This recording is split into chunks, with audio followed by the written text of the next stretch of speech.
Contra as 12:30 desta mesma mañá desatábase un voraz incendio nesta vivenda presuntamente ocupada no lugar de Monte de Conxo, en Santiago de Compostela. Ata o lugar dos feitos desprazáronse varias dotacións dos bombeiros de Santiago de Compostela, Policía Local, Policía Nacional e tamén unha ambulancia do 061, aínda que afortunadamente non houbo que lamentar danos persoais. Esa é a nosa casa familiar, donde nos criamos, os 7 irmáns que somos. Meus pais, con moito traballo, moito esfuerzo, levárono para arriba. Meu pai, pois, enfermo, tuvémonos que quitar dali porque non podía vivir solo.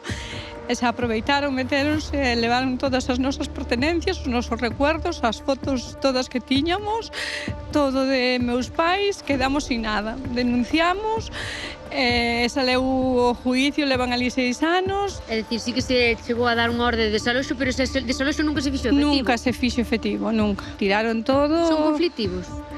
Eu creo que sí, porque os veciños estaban atemorizados e tiñanlle medo.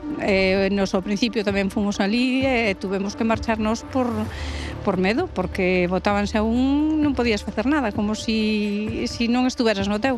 Polo que vin, parece que ardeu a parte de atrás, a terraza, algo da horta, o tellado está ben, vanse volver a meter, van a volver a estar ali, e así estaremos toda a vida. A ver, a nosa pena que temos é de que en 6 anos, pois, meu pai se faleceu, a ilusión dele era, pois aquí tiña unha taberna, tiña un negocio, bueno, un negocio, tiña exactamente, onde viña a xente a xogar a partida con ele e todo, e, bueno, o pobre non pudo volver máis, pero, bueno, é a vida. Mira, a min cando me chamaron que estaba ardendo, dixen, ojalá arda todo, porque, para que non se metan máis aí, para que nada, porque...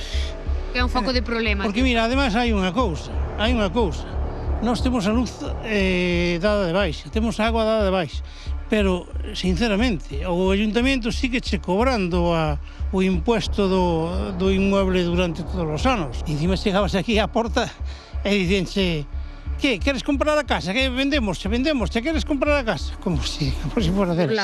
Como si fora deles. Eu vivo aí nesta casa. Aquí vivía unha señora que é a matriarca con un montón de nenos, de bebés, pero empezou a aparecer un montón de xente xoven que supoño que serán eles o que pasou isto por culpa deles. Si tiraban sofás, tiraban colchós, aquí agora viñaron os propietarios deste cacho daqui e fixeronlle poñer aí o ladrillo, pero que aí a colchós, sofás, tiraban todo eso, todo pode prender lume en calquer momento.